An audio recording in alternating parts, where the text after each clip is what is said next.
go. Offhand Podcast. Pastor Brandon, thanks so much for hanging out again. You betcha, man. Good to be here. What is this, number 3, I think, right? I think so, yeah. Yeah, so we promised a questions and answer podcast. It's way long overdue. You've been super, super slammed, which is good. So tell us a bit. Why don't you catch us up what you've been doing? Yeah, been speaking around the country to a lot of different venues, prophecy conferences, but I've also spoken to conservative groups, particularly about the Great Reset. And a lot of the conservatives are aware of the Great Reset, but they're not understanding the spiritual ties to it from the Bible. And so what I've been able to do is speak into those groups and connect dots for them. They understand that the world's trying to go to globalism, but I'm bringing in the Bible to help them. So that's been really refreshing to be able to do that. And then obviously speaking at different prophecy conferences around the country and seeing that, hey, there's a remnant out there. Unfortunately, there's not a lot of good churches, not a lot of good pastors out there. So a lot of people I talk to saying the same thing, man, our church is woke, our pastor's woke, we can't trust them anymore. So they're hanging on by a thread a lot of times from people like you and your podcasts and you know, those of us in the prophecy world that are producing videos and podcasts and whatnot, so to feed them. And so what you're doing is great because it's helping them. And so it's good to sometimes see the remnant and what's happening, but it's global. We hear it from everywhere. Australia, South Africa, New Zealand, England, we hear it everywhere. It's the same thing going on globally. Yeah, it's crazy and I'm sure everybody already knows what's going on in the world. It can be pretty depressing if you have you're watching the news, the real news. And, Pastor J.D. Farag actually said this past week in one of his, in his prophecy update that he does every weekend. He said, I don't know who to believe anymore. We're at a point where, who do you believe, really? It's super, super important that, and I'm sure you would agree, we would exercise discernment, right? Yeah. Yeah. So we've got a lot of questions. Well, a lot. We've got a handful of questions, but there's a lot to each one of those questions. And I'm sure I'm going to throw some stuff out there myself as it comes to my mind. Okay. And because we have a lot to get to in the sense of questions and let's just dive right on in, because question number 1, actually, I've been thinking about that too. You hear a lot of prophecy teachers say, keep your eyes on Damascus. Going back to JD, Pastor JD says that his dad would always tell him, keep your eyes on Damascus. He's repeated it a lot of times. So we've got a gentleman by the name of Scott Lewis. He posted this question November 15th. Like I said, this is long overdue, but the question is still apropos.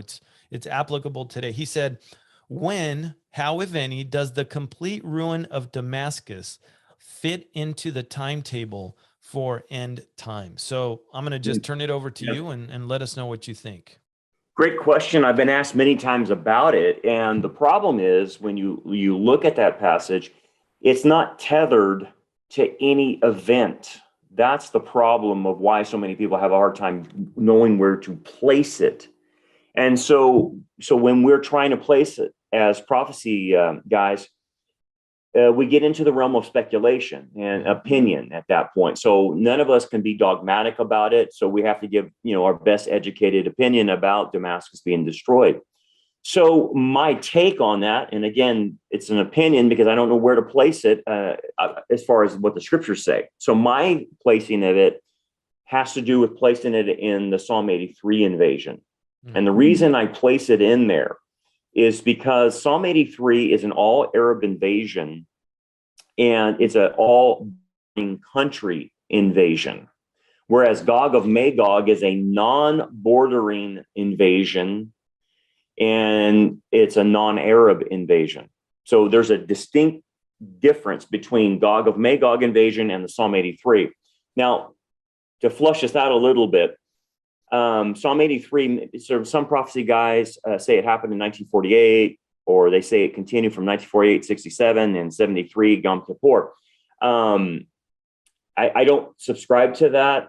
And the reason why is, if you look at 1948, 67, and 73, the aftermath never occurred.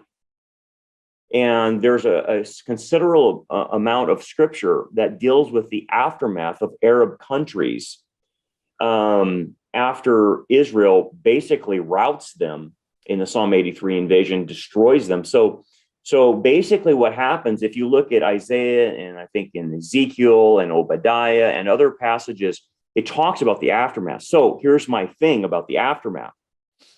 I believe the aftermath found in these other passages would include the destruction of Damascus after Israel throttles the Arab nations around her in Psalm 83.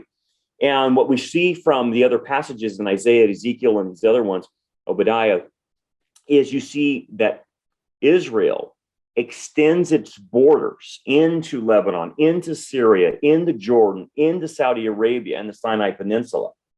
And in effect, basically, when you read those passages, utterly destroys all neighboring countries. I mean, there's a remnant left of Jordan. There's a remnant left in Syria. There are no more Edomites, that's for sure. They're completely wiped off the planet. And when you look at that devastating consequences, that's why I would put Damascus in that destruction as a retaliation of the all Arab invasion of Psalm 83. I could be wrong, but that's where I see the best place for it. Yeah, because there's been some action in Damascus recently. I think 2 or 3 weeks ago, Israel did a strike on Damascus. So you think that the neighboring countries are going to actually, so I'm curious, and I might expound on this question. Yeah. Before I do, it's in Isaiah chapter 17, verse 1. It says, the burden against Damascus. I'm going to read just verse 1. Behold, Damascus will cease from being a city, and it will be a ruinous heap. You guys can keep reading that if you would like, even do some Bible study. I would highly encourage it. I do see a distinction in the Gog and Magog war and the destruction of Damascus, but I know Bill Salas wrote a book on the Psalm 83 war. Mm-hmm. Does he believe, I'm curious if you guys both have the same view when it comes to that, or he thinks it's a totally separate thing? Well, no, I agree with Bill Salas, and anyone can get his book. It first was labeled Israelistine, and then he termed it Psalm 83. I agree with that. Dr. Fruchtenbaum also agrees with that, because Bill Salas actually gave his interpretation of that to Fruchtenbaum, and Fruchtenbaum married it with his document on the Arab states and prophecy. Okay. And commented on Bill Salas and said, he was accurate in that assessment. Right. So it is distinct, and it's for an entirely different reason other than what the reason is for Gog of Magog. Okay. And then when Fruchtenbaum pointed out the aftermath, and I'm gonna try to get the verses for you right now, so I can give this to your Sure. listeners, so they can look at the aftermath of what happens. And let me see if I can pull it up here.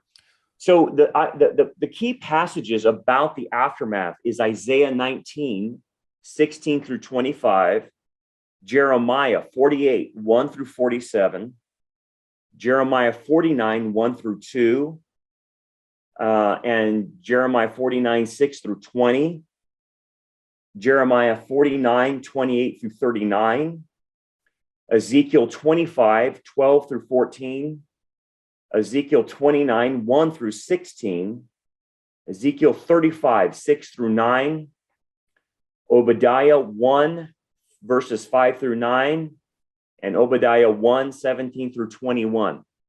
So when you look at those passages, it deals with the aftermath of what happens to the Arab states surrounding Israel. Right.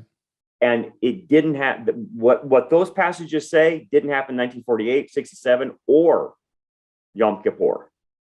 So I believe it remains to happen.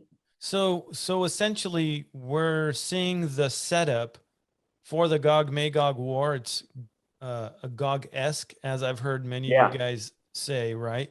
But yes. as that's kind of setting up, um, I guess I'm curious what, and maybe none of us really know because no one really called 2020 either. It just kind of caught us by surprise. But I'm curious what these guys must be planning something if there still has to be the Psalm 83 fulfillment before we have the Gog Magog war, right? Because they don't overlap. The Bible doesn't say that they No. overlap. One is very distinct from the other one. Yeah. So we still have the Psalm 83 war that has to happen with the surrounding nations and Isaiah 17:1, the destruction of Damascus happening. And I'm curious, what is going to light the fuse? Is there any thoughts? Does Dr. Arnold Frutenbaum or Bill Salas do? What is it that you think or anybody else thinks that might light that fuse? Because the world's attention right now, obviously, is in this whole Russian-Ukraine thing. Bible prophecy teachers are giving a lot of attention to that as well, but we can't ignore Israel because Israel is the centerpiece of Bible prophecy. Yeah. So what are your, again, I know this is it's conjecture, it's just opinion, but is there Yes. something you're thinking might kind of light the fuse there? Yeah, I think to understand Gog and Magog, there is a major setup that has to happen for that to transpire. So it's not going to happen even overnight right now. What you're seeing with Russia, perhaps the beginnings of what he's wanting to do, because eventually he will turn his sights on Israel. But right now he's not doing that. He's given some warning shots to Israel, no doubt about that. But Israel met with him a couple of days ago, last Saturday. Bennett went up there and talked for 2 hours with Russia. Believe it or not, Israel is working with Russia right now because Russia gives them the ability to have airspace over Syria to take out proxy groups that are ran by Iran, which is weird because Russia is in alliance with Iran. Right. So, it's like one of these things you don't know who to trust. So Israel is cooperating with Russia, and they were very slow to come out to condemn what Putin was doing in Ukraine. They finally did, but it was very slow because they get allowed airspace over Syria. Anyway, for Gog of Magog to go down, you've got to have a lot of pieces of the puzzle in place. And so we're still building towards that, no doubt about it. But with Psalm 83 is a little bit different because there's really only one thing that held that from happening, and it was the United States. The fact that the Biden administration is a soft administration that basically is not going to protect Israel. A lot of that has incited the Arabs to basically say, look, this is our chance. It incited Russia to say this is our chance too to invade the Ukraine because the United States is weak now with the administration.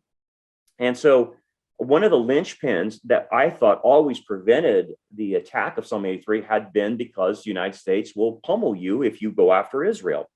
But I don't think they're afraid now. I don't think they're afraid of Joe Biden. And so we might be in the window of that possibly happening. Again, it's all conjecture. But the big key was the United States has to be seen as weak and won't do anything in the Middle East. And we proved that through Afghanistan. Look what we did.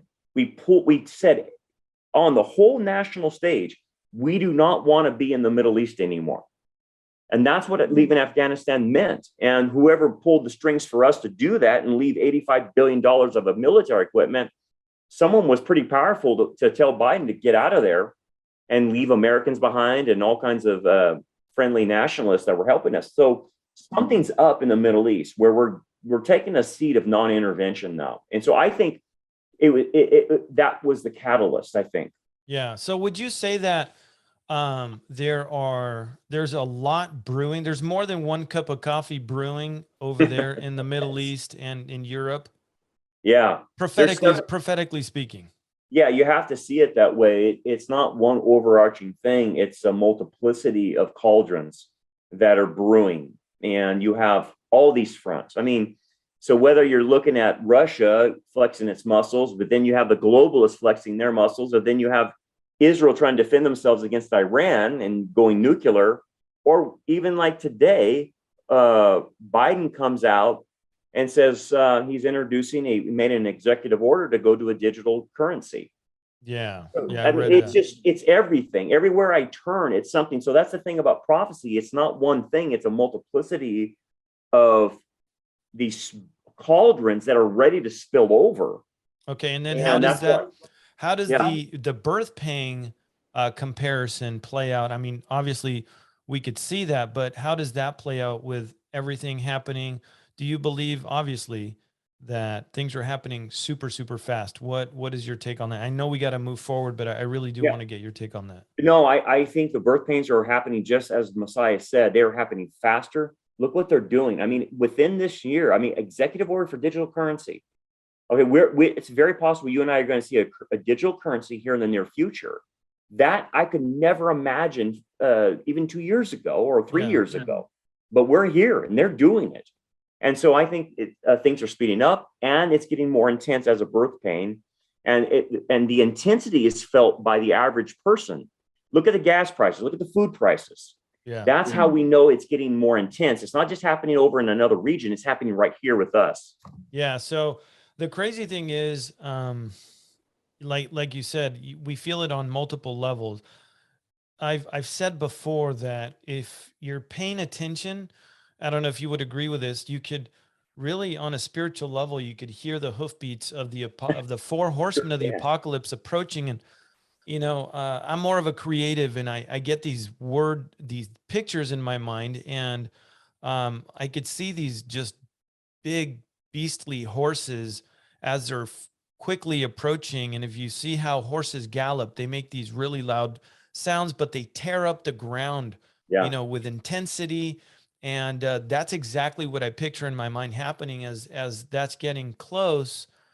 And you just said digital currency. And again, I know we're still on one, and I'm going to move away quick, but there's just so much. Because a digital currency can also mean, case in point, what happened in 2020. You don't agree with us, we shut you down. You don't shop. You can't buy food. You can't go to the, I mean, you can't get gas, you name it. I know you mentioned in one of the podcasts we did, I think it was the second one. I'm pretty sure you had mentioned MasterCard coming out with some type of gas card or something like that. Yeah. Right. Yeah. And basically it was, MasterCard basically dictating that if you use their card, it was a digital type of currency thing, but they would dictate what you could buy. And that's where we see the digital currency going. It's not just going to, we're just going to move to a different currency. No, they will tell you what you can buy and sell. That's the scary part of it. And no one's understanding. And, you're going to, and then they can limit what you can spend based on your ESG scores, what they're going to use for your social credit. So if you're not as friendly to the planet, if you're not a social justice warrior or whatever, they'll limit you. They'll penalize you. And that's what they do in China, but that's what's coming with the digital currency. It's just not a currency. It's a controlling aspect of every facet of your life. Man, it's happening so quick. And I would love to stay on the subject for a bit. We might come back to it. Okay, so let's move on to question number 2. And again, I'm trying to move us because there are a couple of these that have, one of these has 3 questions, and I don't know if we're going to get to all of them, but Scott Lewis, I would imagine, thanks for the question. I think you're in Cali. I'm not sure. So question number 2, this is from David Graham. He posted this November 8th, but again, it's still apropos. So let me see if I'll ask the question, set it up just the way he did. He said, it seems at some point that in order for these globalists to accomplish what they want to accomplish, they're going to have to disarm Americans, like what was done in Australia in the 90s. For those of you that don't know, Australians got all their guns taken away, right? I believe so. Back in 90, I want to say 96, 95, 96, somewhere around there. That's what they've been trying to do here too. But he says this: My question is, with so many Americans armed to the teeth, especially with a record number of gun and ammo sales during the Obama years, how do you think that they would be able to accomplish that task? And he says this is his comment. I just don't see Americans giving up their guns as the Aussies did. What's your opinion on that? Yeah, good question. And I don't think with what they're trying to do right now with the economy, that people will have to give up their guns or ammo, because they're basically, with a digital currency, which leads into what we already discussed a little bit, they will be able to control the buying and selling of ammo and weapons. And even already credit cards like Visa, MasterCard, American Express have already toyed with the idea that they are not going to allow you to purchase firearms or ammo using their cards. Well, look, if you go cashless and all you have is cards or digital currency, you won't be able to buy ammo or anything. It'll all have to be black market stuff that you have. Now, of course, people are armed to the teeth in America. They are not going to eliminate the Second Amendment. They know they can't do that. So they're basically going to skirt around it and make so many regulations that you will not be able to comply. And the fact that they already have us on the Department of Homeland Security as anyone like us as Christians who believe in an eschatology and end times are already deemed a threat or a domestic terrorist already on Department of Homeland Security. So all they have to do is deem you a threat, and they'll just shut you down economically. And so this is what they have found a way to get around the gun situation. And they will do it. That's how they're going to effectively eliminate guns, even without going to your house and taking them. You just won't be able to use them. So that's where I think that's where it's going. And the same thing with cars and vehicles. They want to eliminate all gas-powered motors, and so they're going to force us all to electric cars and junk like that. And so when they can control the economy in a digital way, it's game over. It's game over on anything you want to buy. And I think that's what you have to understand as far as guns are concerned. They figured it out already. So it really just kind of ties into what we were talking about: digital currency control. Not that, obviously, I know Pete Buttigieg, I think a couple days ago, 2-3 days ago, said, well, every American should buy an electric car, because they're so cheap and everything. But, right. And I was just thinking to myself, if you have an electric car, how hard would it be to hack that system and shut your car down or track you wherever you're going? You know what I mean? Or if they want to shut people down, all in the name of, this whole global warming, climate change. Well, you know what? We need people to stay home. You can't go anywhere. So guess what? We're going to shut down all of the charging stations everywhere. They're not going to work anymore. So you really can't go anywhere. So control, mass control, global control is at the doorstep. Would you agree with that? Yeah, they have figured out now with the technology how to shut all the freedoms down. And that's how they're going to do it, through technology. They don't have to pass laws anymore. They don't have to convince anybody. They're just going to do it. And the technology allows them to do it. And by the way, the companies are all on board. And whether it's, Dick's Sporting Goods or Costco's, think about what Dick's Sporting Goods did. Dick's Sporting Goods eliminated all of their ammo and gun sales. Why? Because they went along with the woke narrative of guns are evil and we're going to eliminate guns. So all they have to do is convince the manufacturers, don't do this. And look what happened to, I think it was Remington. Remington got sued by, I think it was the people of Sandy Hook or something like that, the parents of Sandy Hook, and the parents won. And basically what the lawsuit was is that they sued Remington because of their ads encouraged, youth to get a gun to be a man or something like that. And the court sided with the parent, which sent shockwaves to all gun manufacturers. The fact that there's a mass shooting, we'll come after you too. We'll eliminate you. And it was big bucks. And I can't remember the figure. It was like $76 million or something like that. It was a big lawsuit and they lost. And so every gun manufacturer walked away saying, okay, we can all be sued for what someone else does with our guns. That's what basically it set a precedent for. So very scary times in the fact that their main target is gun manufacturers, and they can shut them down. You know, if they need loans from a bank, a bank could say, no, your ESG score is bad because you sell guns. We're not going to give you a loan. And that's basically what they're going to do to gun manufacturers. Going to put them out of business, basically. That's insane. I mean, it's happening. Everything is happening so quickly. Like we were just mentioning, right? Do you turn to the right? There's this happening. You turn to the left. There's this happening. There's, you know, all this other, it's hard to keep track, even for those that are, especially, you know, guys like you, guys like Billy Crone, Eric Barger, Tom Hughes. I just mentioned Pete Garcia. I mean, Yeah. to keep up with everything happening, it's insane. You know, 2 nights ago, Monday night, we usually watch Bible Prophecy, or we watch a pastor just kind of unwind. And my wife said, hey, you know, who do you want to watch? I said, I don't want to watch anybody. Yeah, I don't blame you. I want to totally unplug. I said, Yeah. I just need to decompress. I said, because sometimes it's just too overwhelming It is. what's happening, right? So for the believer, it's, yeah, we have that hope, but we're still here, you know what I mean? And until the Lord doesn't call us, we're in the dance, right? Yeah, we are. We're in the fight, and We're that's definitely, the thing. It's a heavy burden. There's no doubt about it. And I understand the burden that you have, because sometimes I have to unplug too, because you get evil fatigue, I call it. yeah, that's a good way of putting it. You know, I get just enough of it. I'm tired of seeing it. I'm tired of hearing it, and so I do unplug, and Yeah.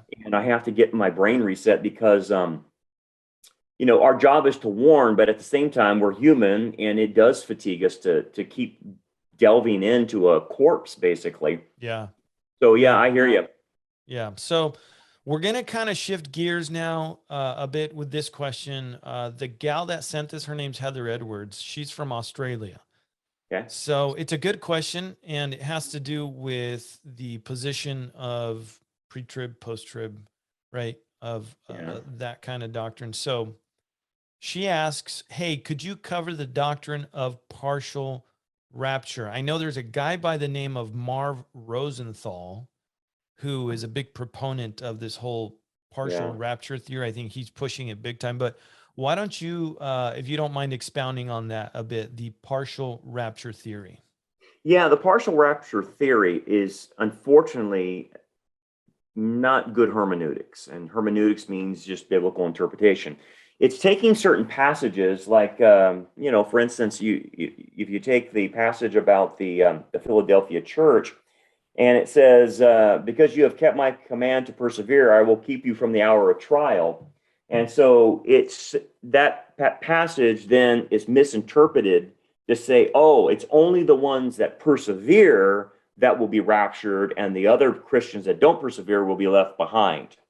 That's unfortunate, because that's not what that passage means. That passage is a general promise to all believers, and the fact that if you're a believer, you will be raptured. But Rosenthal and some others, they end up taking that, and instead of a general promise, take that and take persevere as, oh, that's only if you do. Well, it's very, very much like Calvinism, because Calvinism believes in perseverance of the saints. And unfortunately, the Bible doesn't teach perseverance of the saints. It teaches eternal security. What do you, okay. What do you mean? What do you mean by perseverance of the saints? I want to clarify, because I'm sure somebody's probably listening and doesn't know much about Calvinism, and they want to know, what do the Calvinists believe when it comes to perseverance of the saints? So why don't you go ahead and clarify that real quick? Well, and again, a lot of Calvinists have different opinions, but I'll just give you like some of the guys like John Piper, you know, those types of guys that people look to, John MacArthur. They anyway, I'm losing a train of thought, but the idea here in Calvinism is that if you truly are saved, that you will continue to produce good works, never apostatize, never fall, and you will persevere to the end. And the way that you prove that you're saved is by your good works. That's why when John MacArthur was asked, are you 100% sure you're going to heaven when you die? he said, I'm 98% sure, because he didn't know if he was going to persevere to the end. Well, that's a problem. That's a theological blunder. That means you don't believe in the promise of God, that he says, if you believe in me, I will give you everlasting life, which is unilateral. You can't lose your salvation. Okay, so in the Calvinist mindset, that they believe that if you don't continue to persevere in good works, and you stop, or you apostatize, or you get carnal, or you get worldly, or something like that, then they do the quick thing in saying, well, you just never were saved. So the fact that you stopped persevering proves that you're not saved. Well, that's not true. The Bible says those who stop persevering lose rewards, not salvation. That it is possible. That's why there's so many warnings that believers can apostatize. They can get into false doctrine. Otherwise, it doesn't make sense to give all the warnings about going into false doctrine. And so we believe that once you're saved, you have the everlasting life, but you can not compete according to the rules and become disqualified for the prize, which is rewards, not salvation. And so people shipwreck their faith, and they're still saved, but they shipwreck it. So when you start reading that kind of perseverance into that Revelation passage, then you're really combining Calvinism into your eschatology and saying, well, the saints that don't persevere, that are not doing good works, and so, well, here's my question. How do you know how much good works you have done? Because you end up in John MacArthur's problem of saying he's 98% sure. Many of the Puritans who were staunch Calvinists, even on their deathbed, weren't assured they were saved. That's a wrong theology, obviously. But that theology gets into the text in Rosenthal's eschatology and says, well, if you're not persevering, you're not going to be raptured. Well, no, that's not what it means. It's a general promise that anyone's a believer will be raptured. Mm-hmm. So it's actually infusing Calvinism into eschatology. That's the problem with that view. So there is no partial rapture. So let me ask you a question, kind of back up a bit. What would you say to the statement, you can't lose your salvation, but you can walk away from your salvation, right? In the sense of when the Lord said, many are going to come to me in that day and say, Lord, Lord, didn't we do miracles in your name? Did we not prophesy in your name? Did we not cast out demons in your name? And I'm going to say to them, depart from me, I never knew you. Yes. So they're going to have some semblance of Christianity, of being a Christian. So maybe to you and I, we'd be totally duped. You know, brother X, Y, and Z, man, whoo, they are godly people. So what is your take on, that, like what I just mentioned? No, you can't lose your salvation, but you can definitely walk away from your salvation. What are your thoughts on that? Well, that category, there is the category of tares. And we maintain that. There's wheat and there's tares. They are fake believers. You have to maintain that category. And the fake believers are seen in what you just referenced in Matthew 7. Mm-hmm. So there is that category. But here's what you have to understand. Calvinism only makes one category. Mm. They say, no, you're either saved or you're not. But they don't allow for what Paul allows with carnal believers, worldly believers. They don't allow for apostates. They don't allow for immoral apostates, like in 1 Corinthians 5, where the guy was kicked out of the church, but he was still a believer. And so or it doesn't allow for Laodicean believers or Sardis believers.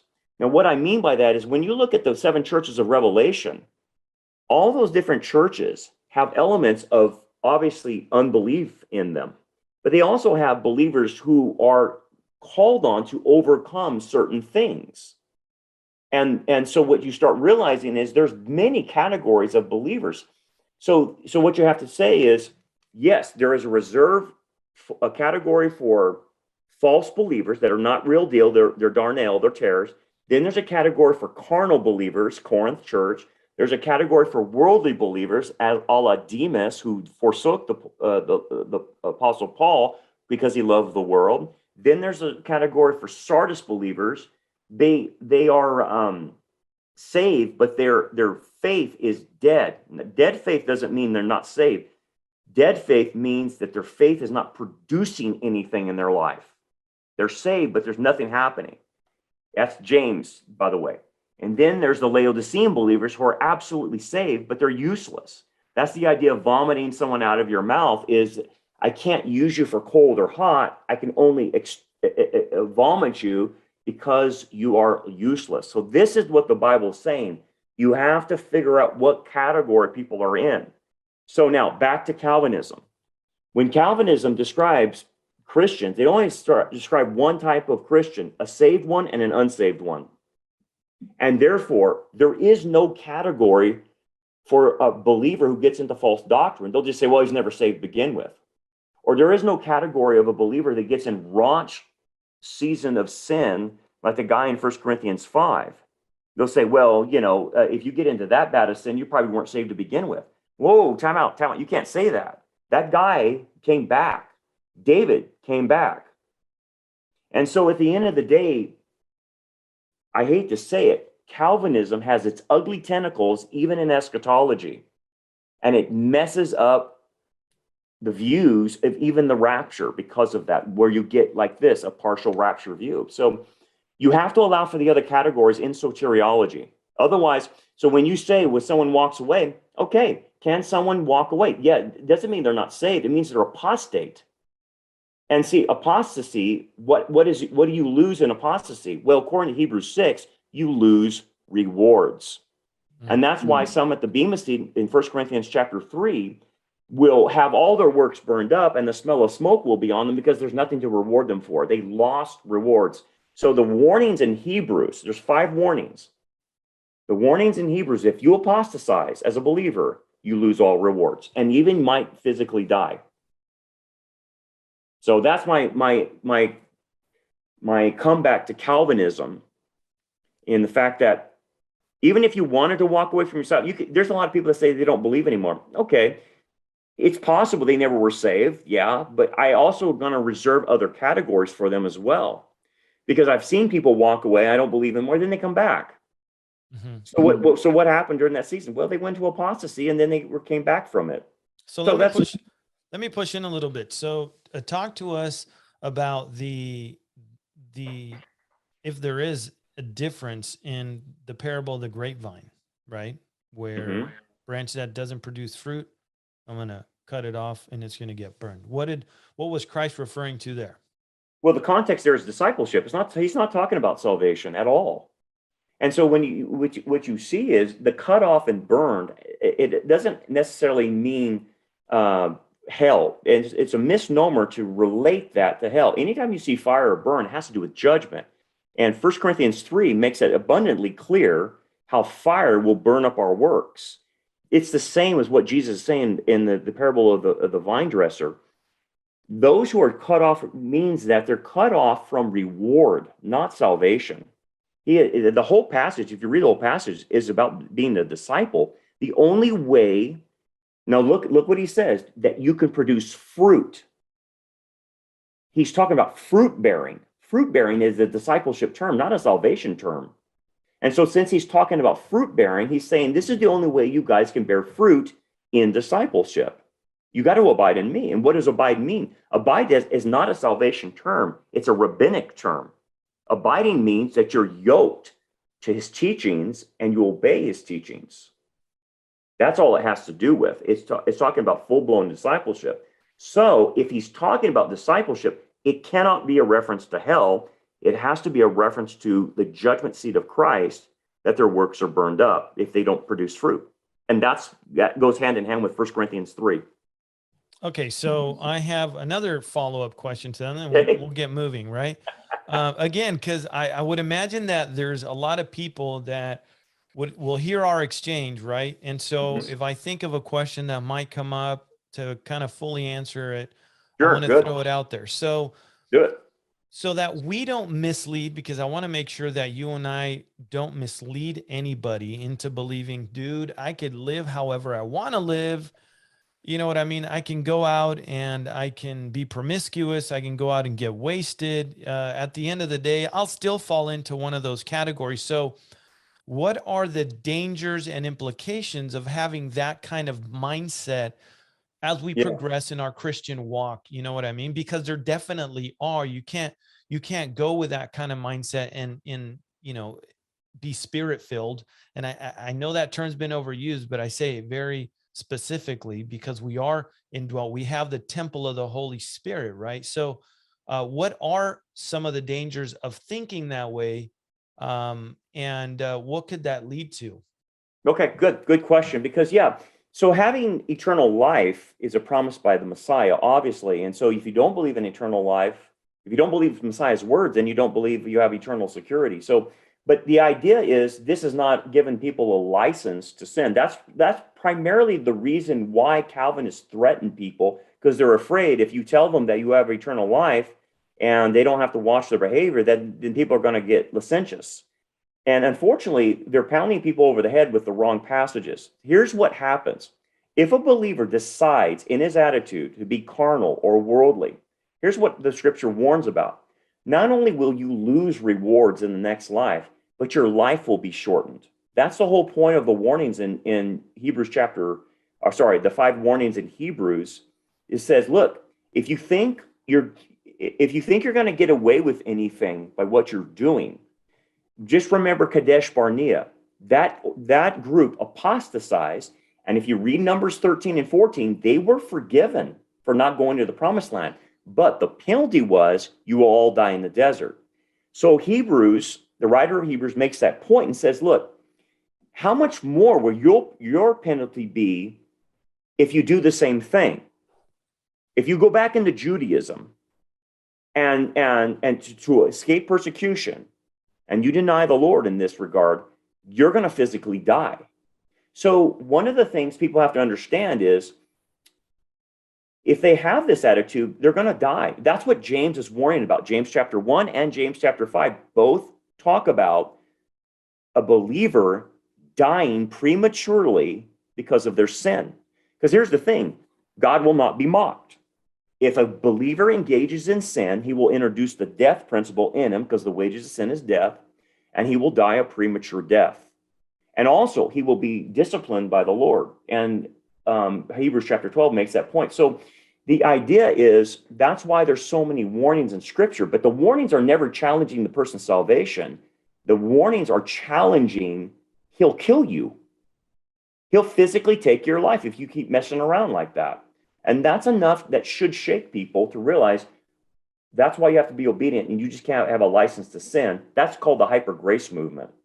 Yeah. Could I add something in there, and then you can correct me if I'm totally off base? Sure. I kind of liken it, or not kind of, I liken it very much because in Scripture, our relationship with Christ is tied to a marriage picture, a marriage image. Yeah.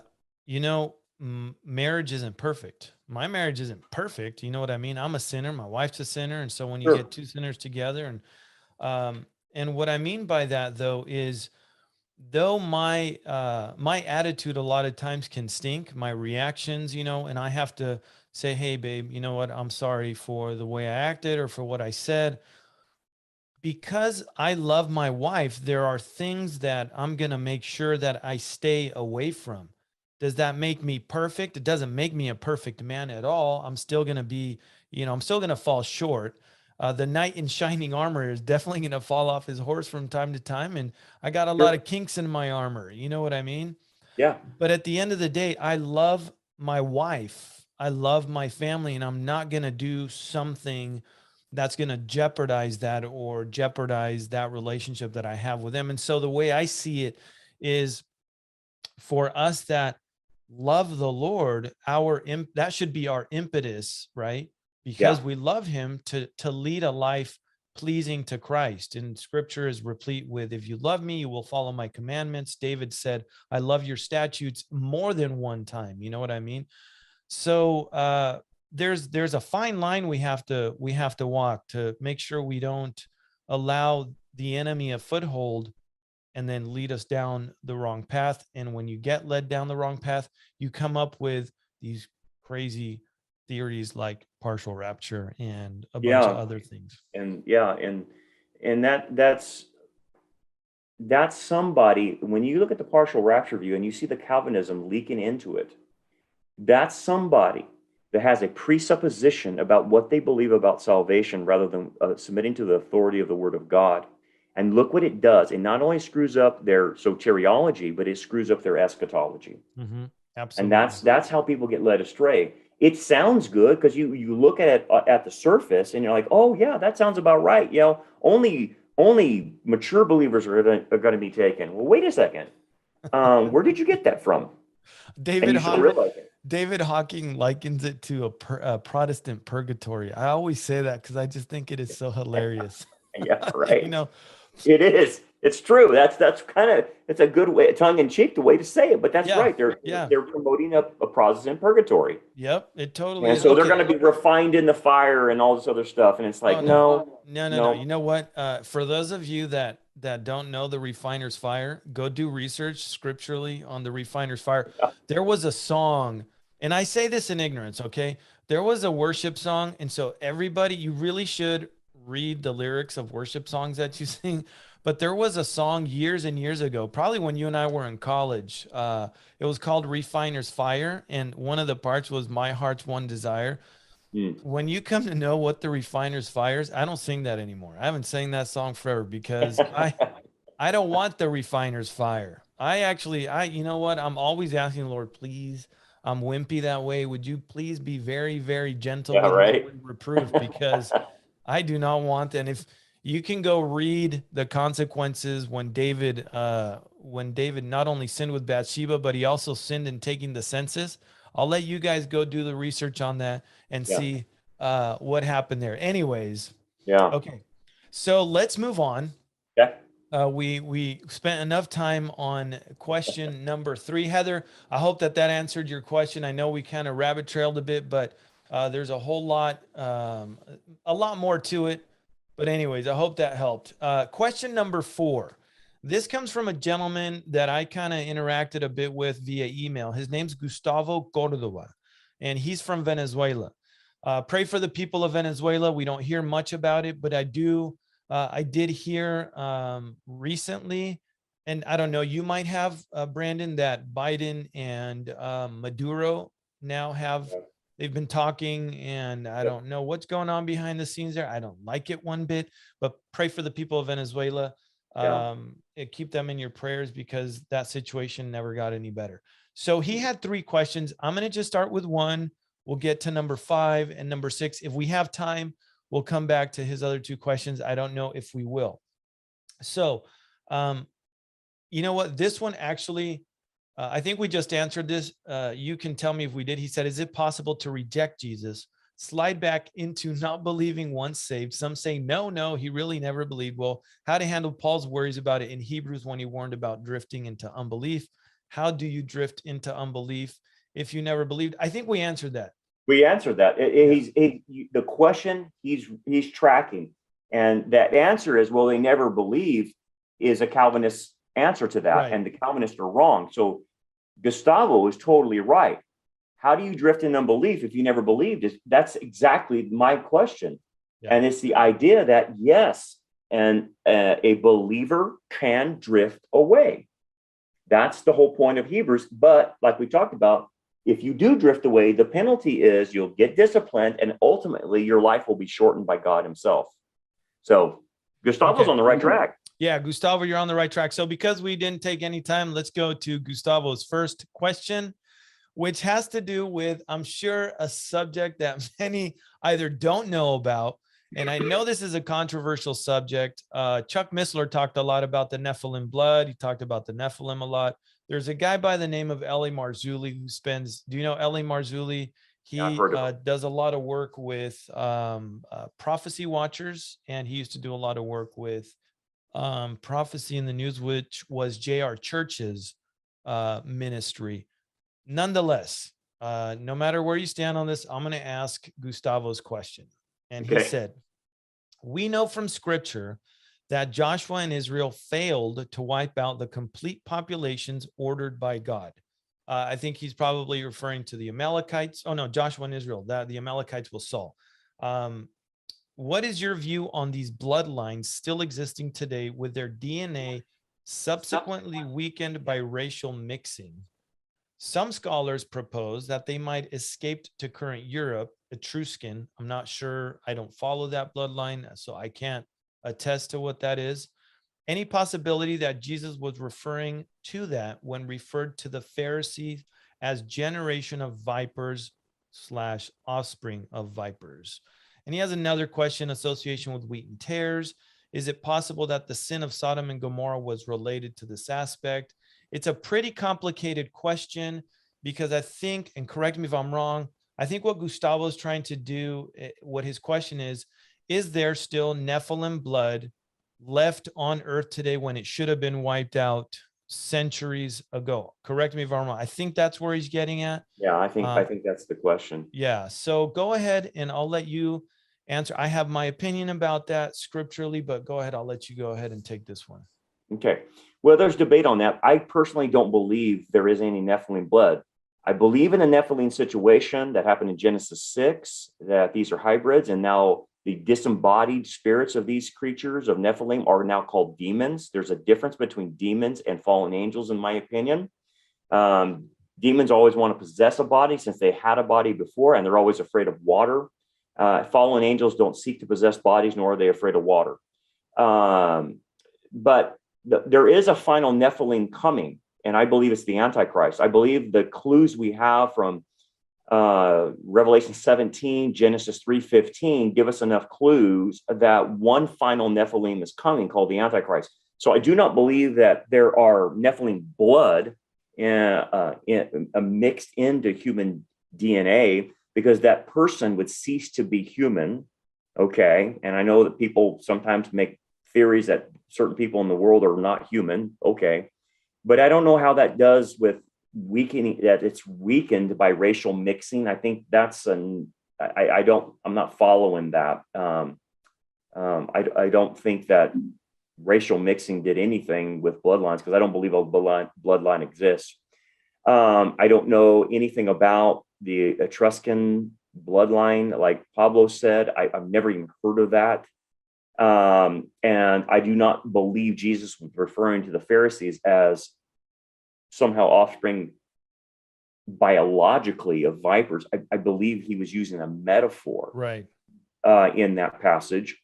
And wheat and tares, the plants on, as I interpret the wheat and tare parable properly, the tares are fake believers. They're not real. They look the same as a believer, but at the harvest time, you are able to tell the difference between a wheat and tare, because a wheat turns golden and a tare turns grayish black. Yeah, and I think a wheat bows down, Wheat the bows tares straight up. Yeah, absolutely. They stand straight up. So the only time you can tell the difference between a wheat and tare is at the harvest time, which we're in. And I think we can start seeing that. Yeah. Sin of God, Sodom and Gomorrah related the aspect of going after strange flesh. Well, they did, but the strange flesh they went after was homosexuality. Mm-hmm. But Jude relates it to what the fallen angels did in Genesis 6, of leaving their former estate and going after strange flesh, which was human flesh, female human flesh.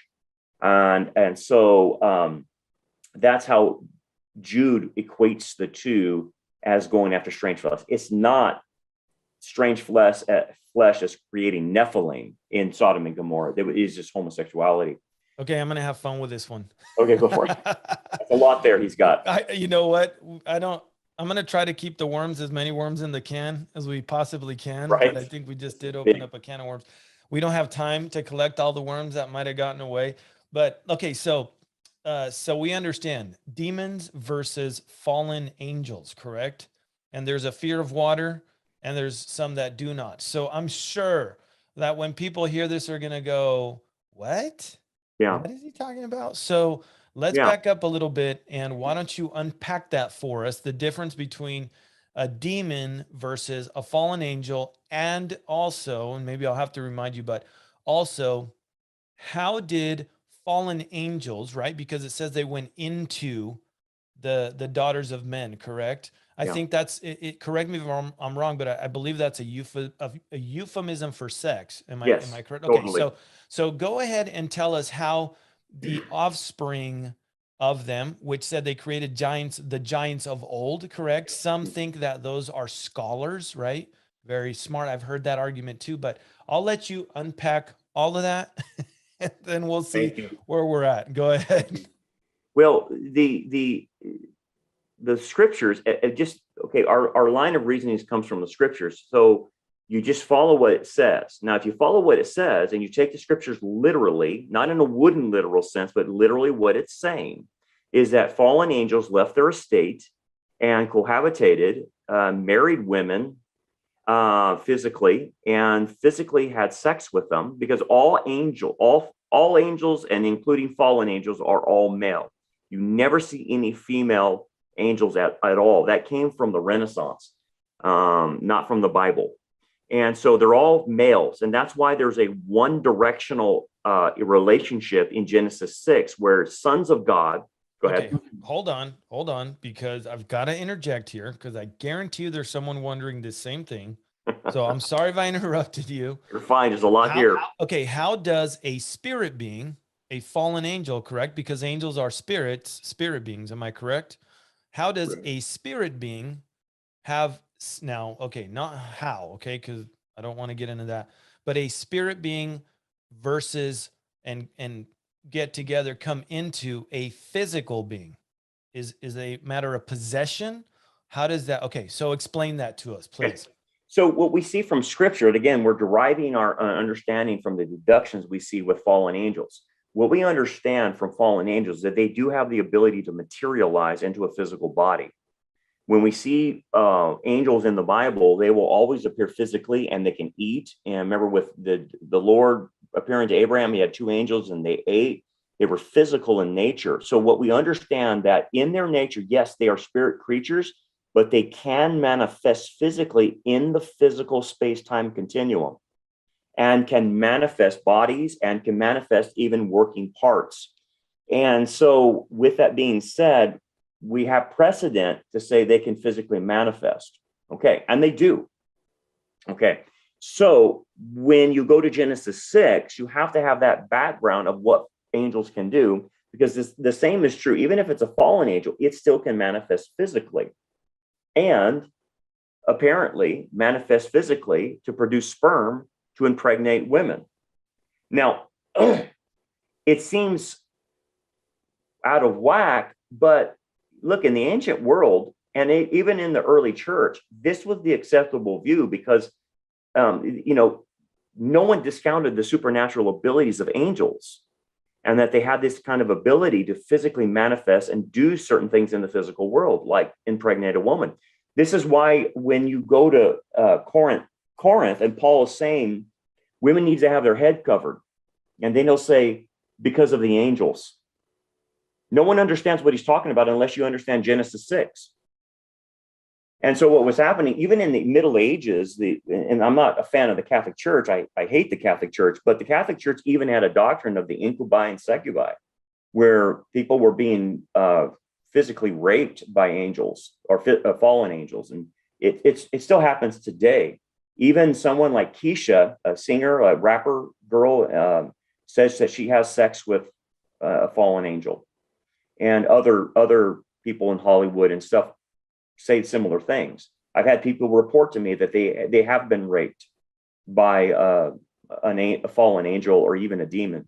So the occurrence not only is backed up in scripture, but it's backed up in practical experience of people I've dealt with in the occult, and that this phenomenon goes on. Now, they're not impregnated, but they are having sex with a fallen angel. And so what is the difference? Fallen angel versus a demon? Okay. So then the fallen angels then can materialize, and they had offspring. Now, the reason they were doing this is destroy the line of the Messiah, because Messiah, according to Genesis 3:15, has to be 100% human in order to redeem humans. And so Satan's strategy in this was to destroy the DNA. That's why when you go down in Genesis 6 and you look at Noah, it says he was perfect in his generations. It's not talking about generations of a lineal line. It's talking about his DNA. His structure was perfect as far as it was untampered. It wasn't diluted.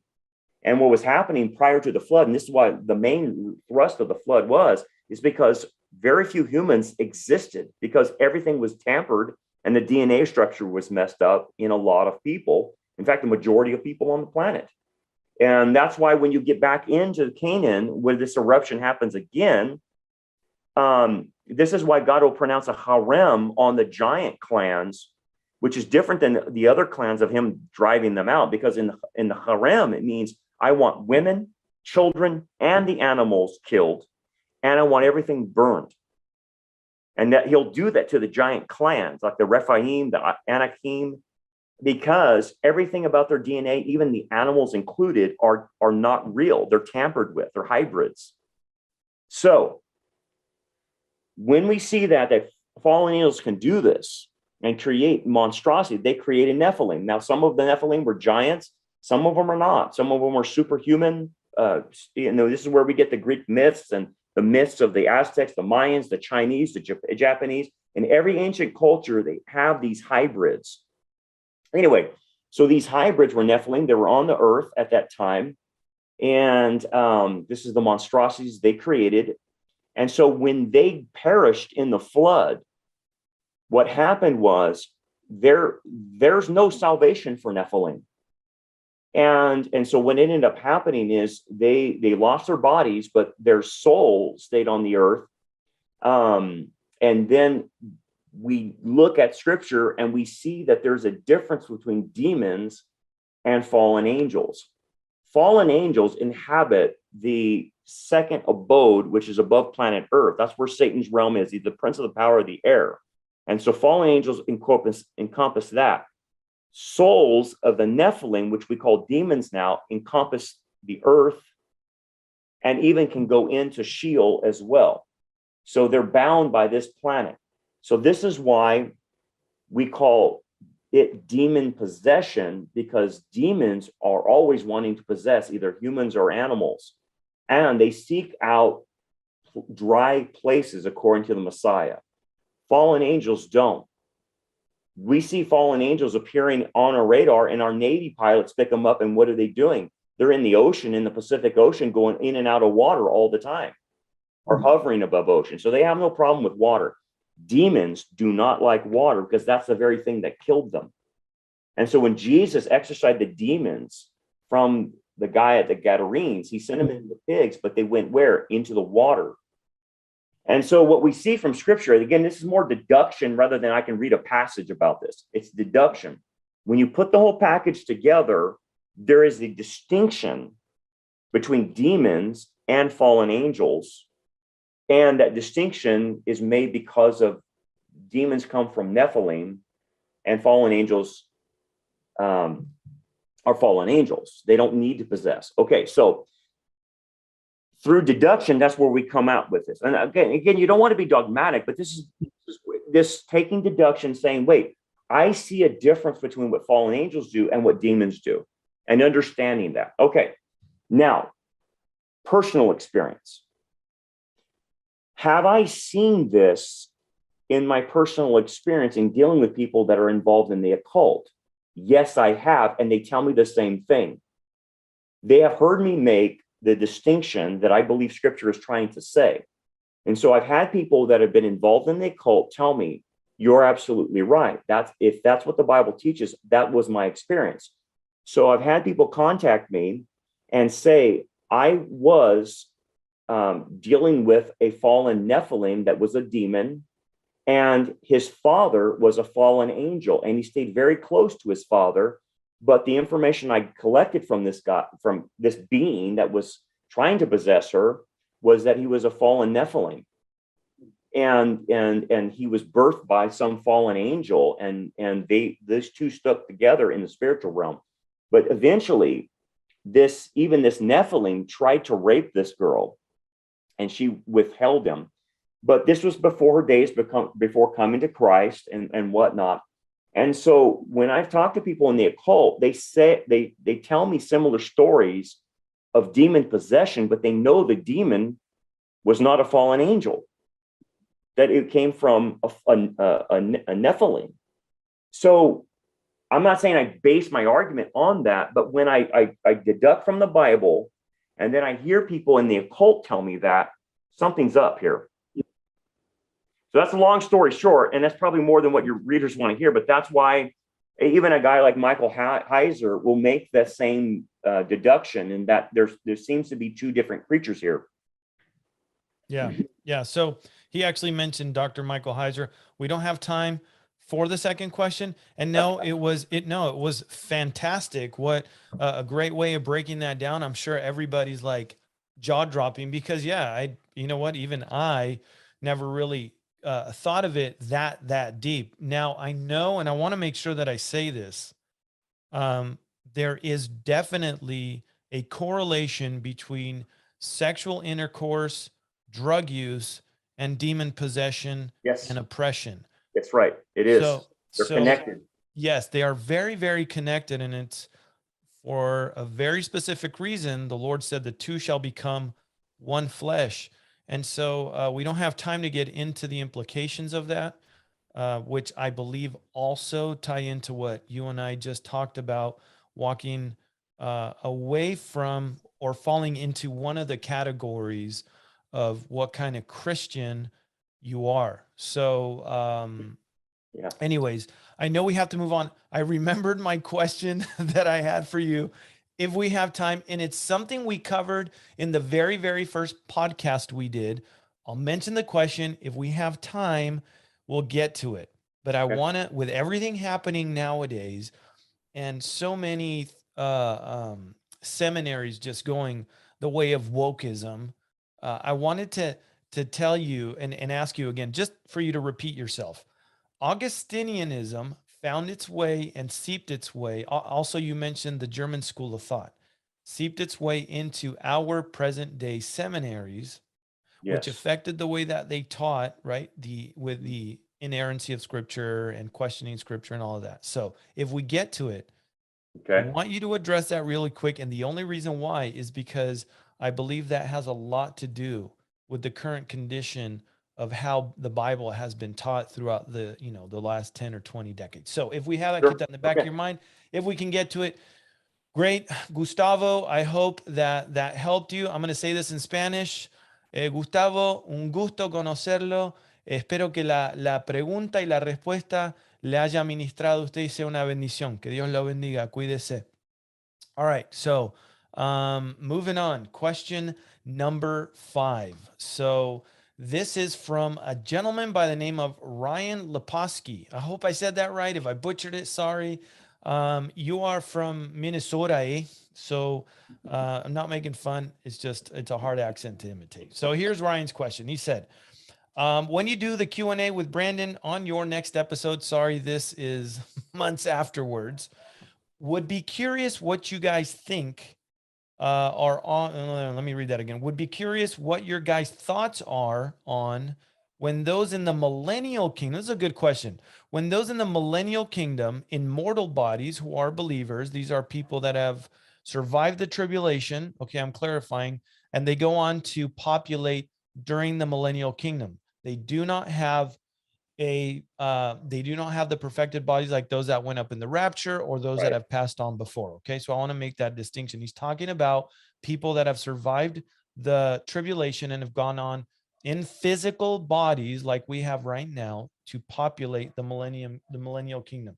True. He says, well, how to handle, I'm sorry, back up.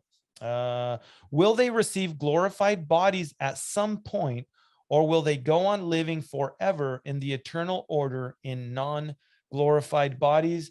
I'll let you go ahead and take that away.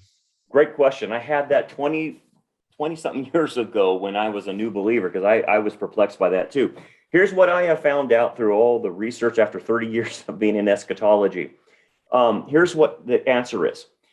The Bible talks about two resurrections, the resurrection of the damned and the resurrection of the righteous. And what we see is there are phases in the first resurrection of the righteous. There are phases: Messiah, the rapture, and then you have the two witnesses that are raptured. Then you have Israel and the tribulation saints. Okay, so when Israel's resurrected and the tribulation saints are resurrected after the second coming, that is the last of the righteous resurrection, the first resurrection.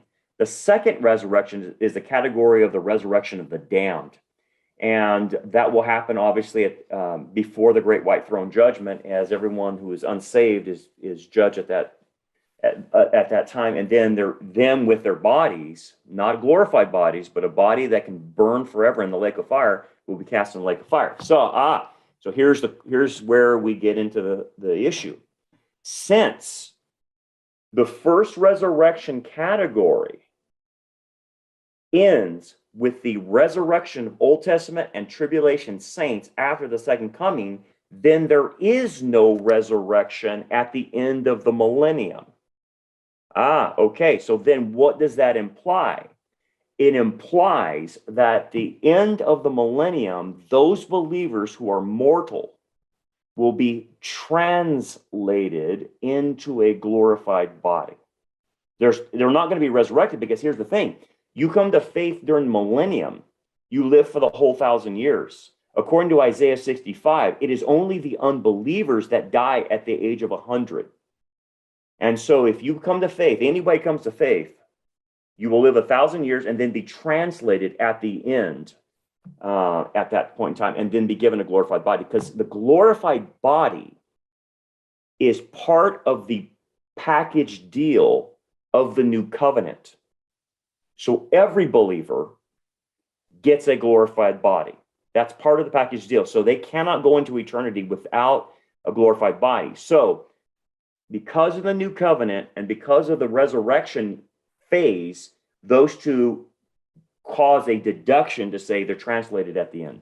Nice. And so I also want to throw in there, and correct me again if I'm off base here. At the end of the millennium, Satan is going to be loosed for a short while, right? Mm-hmm. Correct. So we don't know what that time frame is, but there are still going to be physical people with physical bodies, correct? During that time, there has to be, because Yes. Satan is going to lead many astray. Right. So that when you get their glorified bodies, those that have come through the millennium, those are people that have come to know Jesus Christ as their Lord and Savior. Is there a distinction between those that get their glorified bodies up to that point and then go on, those that do not know Jesus Christ and go on to inhabit that short time, which we don't know how long that is? Or do the glorified bodies come after the time where Satan is bound and destroyed? So clarify that for me, that short Sure. period. So that short period of time where Satan is loosed at the end, that will be before mortal believers from the tribulation and the millennium who are born in there. They still will not be glorified at that point. They will only be glorified once the millennium is over. So since that last period of time encompasses the end of the millennium, they don't have their their glorified bodies at this point. But once that's over and Satan is taken captive, thrown into the lake of fire, then they receive their glorified bodies. But also remember this: since unbelievers are allowed to live 100 years, it will be the 10th generation that rebels against the Lord, because the other previous generations would have already died. And because of their unbelief, you get to live 100 years old. That's your probationary period. If you don't come to faith in Messiah, you die at 100. So the rebellion is happening with the 10th generation at the end of the millennium. So it encompasses the millennium, that short period. Yes, it does. Satan is loosed is not like, okay, 1,000 years are over and then we got like bonus time. This is there's no interval. Okay, cool. Okay, so I hope that answered your question. I know we kind of cut it short, but I believe that we were able to cover what you asked. Now, this next and last question, because I know we're running out of time, we've definitely gone over. And I would like to just quickly get to this whole Augustinianism and German school of thought quickly. Okay. So Jim McCauley posted this March 6th, just a couple days ago today, 3 days ago. This was via YouTube. I'm going to ask the question, and then I want to say something real quick. He prefaced his question like this: a covenant in biblical terms is an instrument that acts like a legal contract, a promissory note, etc. A, quote, breach of contract forfeits all details, including all of Israel's eternal blessings as Jesus said that the kingdom of God will be taken from you, meaning Israel, and given to another nation that will bring forth the truth. Now, I know we're walking in very dangerous territory here. So that's why I want to say something. Correct me if I'm wrong. All biblical covenants are conditional regardless of dispensation. So his question is, from a biblical perspective, is it possible for the word gift to be treated the same way? Does the word gift come with contingencies? I think there's two things here that we need to address. Number one, so Jim, you set the question up, but you talked about covenant. And I want to make sure before we move on to your question, it sounds like to me we're talking about replacement theology. It sounds like it. Yeah. So it's called replacement theology, dominion theology. I'll let you go ahead, address that, because I want to be very, very crystal clear where Brandon and I stand when it comes to the eternal covenant, okay, that God made with Abraham and the Abrahamic covenant. Go ahead. Okay. So there are two types of covenants in the Old Testament and the New Testament. And one is an unilateral, unconditional covenant. The other second covenant is a conditional, multilateral covenant. Now, let me explain. There are 8 covenants in the Bible that you have to be aware of. And the Abrahamic covenant is a unilateral, unconditional covenant where God keeps the terms regardless of the participant. That's a unilateral covenant. The land covenant is a unilateral covenant. The Davidic covenant is a unilateral covenant, and the new covenant is a unilateral covenant. So Jim, in those covenants, what God is saying is, look, I'm going to make a deal with you, and I'm going to keep all the sides of the bargain, regardless of your behavior. I'm going to do this. And that's what we call unilateral covenant. Now, here's the thing. Israel is under all of those covenants: Abrahamic, new, Davidic, and land. Now, the thing they haven't come under yet, well, some Jews have, but the nation as a whole hasn't come under the new covenant. The Jews have believed the Messiah are now under that unilateral covenant of the new covenant. The new covenant is unilateral. So once you're in the covenant, you can never take yourself out, nor can anyone take you out. And so there's no breach of contracts in unilateral covenants.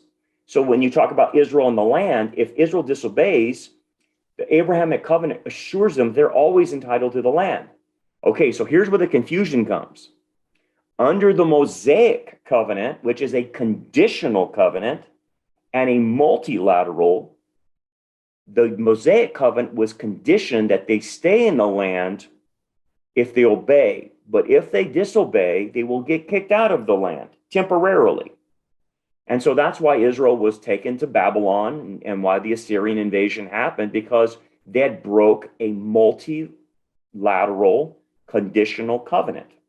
But God, because of his unilateral covenant with the land, the Abrahamic and Davidic, always would bring Israel back. And in 1948, the reason he brought them back was because of the Abrahamic new land and Davidic. So sometimes it's confusing when you mix up the Abrahamic covenant with the Mosaic covenant. And that's what you got to be real careful about, because although Israel can be punished and disciplined, they can never lose the promises made to them because of the unilateral covenant. So they're not, it depends on what covenant you're dealing with. Some covenants are conditional, like the Mosaic, and the Adamic was conditional, and the idea was if you eat of the tree of the knowledge of good and evil, you will be kicked out, and it was conditional, so they got kicked out. But the other ones are not. Right. And so, and in regards, Jim, to your second question about gifts, the word gift being treated the same way, I don't think that you were specific, and you didn't give us any passages what you meant by gift. So I'm not sure how to answer the question with a little bit of background on that. Does the word gift come with contingencies? I don't know what you think, Brandon. Well, maybe he's referring to salvation when it refers to salvation being a free gift, but that doesn't that terminology, you have to understand, is telling you that from God's perspective, he did all the work and you don't have to do anything. All you have to do is receive it. So the best metaphor that Paul could come up with is gift for that exchange, because it's an exchange that you get something without doing anything. And so that's the best way to codify that. But what you're really receiving is a covenant, and all the work's been done for you. And all you have to do to enter into that covenant is believe, and everything's given to you. So the best word to use for that is gift. Yeah, absolutely. Jim, I hope that answered your question. As Brandon was talking about the land covenant and the Abrahamic covenant, I got this word picture in my mind. There's this gigantic mansion, and you're the heir to that mansion. There's specific contingencies in, let's say, a legal document that says, as the heir, you can stay in this house. This belongs to you as long as X, Y, and Z, right? Now, if you do not, the house is still yours. The property is still yours, but you're going to have to leave, and then other people can come in and live there. And if you fulfill these contingencies, then you can come back in, because the house is still yours. The property is still yours. That's just kind of a word picture I got in my mind, because Israel was, during the diaspora, they were dispersed. But then the Lord is still regathering them in the Aliyah. They're still coming back to the land. Now, when they came back to the land, I believe Mark Twain said it was a land full of swamps and just, horrible, unlivable. Yeah. And I kind of thought, tenants can wreck a house too, but you come back in, you rebuild the house by God's grace. They rebuilt that land. It is amazing. I've never been there. I know I will go someday, whether now or later. Mm-hmm. But anyways, I'm glad so we got through all the questions. If you think that in 1 or 2 minutes, you can address Augustinianism, German school of thought, why we're in the theological morass that we're in right now, take it away. Okay. So I think the biggest contribution of heresy to theology was Augustine. Augustine brought in allegorical spiritualization of the text, and it got codified in the Catholic Church. He also brought in amillennialism, because he spiritualized the kingdom, and he also brought in what we know today as Calvinism or theistic determinism, and he brought that in from Gnostic Manichaeanism. So that it infiltrated the church and was with the Catholic Church for all those years. So when the Reformers broke away, they only got the thing of the doctrine of justification by faith alone, and that was it. They didn't develop anything else. So they carried with them into the Protestant Reformation Augustinianism, whether that was eschatology or soteriology. And that's why when you go to a Presbyterian church or a Reformed church, they will either be post-millennial or all-millennial, and they'll be Calvinistic. And they typically have a replacement view of theology in regards to Israel. So that's a carryover from Augustine. And so it's affecting us today. The majority of churches don't believe in any plan for Israel. The majority of churches are Calvinist, and the majority of churches are post or all millennial. And so his effect has affected what's going on in the church. And this is what put the church to sleep. And that's why the church doesn't see what's going on that you and I are talking about, because they're being told nothing's going on here, guys. It's all good. Come on. What are you talking about? And so it's made the church go dead. Yeah. So, and then the German school of thought that seeped in through the German school of thought, which then came into our seminaries around what time would you say, time frame? Yeah, the German school of thought happened in the late 1800s in Germany, and they started questioning everything. Basically, they questioned the authority of the Bible and whether it was a myth or whatever. And so that school set up Nazi Germany, by the way, but it infiltrated in America in the early 1900s. The specific university was Union Theological Seminary in Manhattan. And therein lies where the beginning of apostasy happened in America. And from there, everything birthed. So that seminary was producing pastors that would fill pulpits that were totally from this German higher criticism of the Bible. And so before you know it, you're sending out pastors who don't even believe in the Bible, don't even believe in Jesus. Well, it started there, and it infiltrated other seminaries and spread throughout the entire nation. That's where fundamentalism came as a backlash to it. And this is where the fight's been happening, to where we have today, where majority of the church is complete apostasy, but it started back in Union Theological Seminary. Yeah. And you know what? It also seeped into a lot of the seminaries that are putting out pastors today. And Yes, so it they're has its questioning, effect. they're questioning the veracity, the inerrancy of scripture. Yep. They allegorize a lot of things. I think a lot of the wokeism in the churches, unfortunately, comes because of that social Yes. gospel, et cetera, et cetera, et cetera. Pastor Brandon, wow, we covered a whole ton of stuff. Well, we sure did. Oh man, we covered a lot of ground. Hopefully next time we have you on.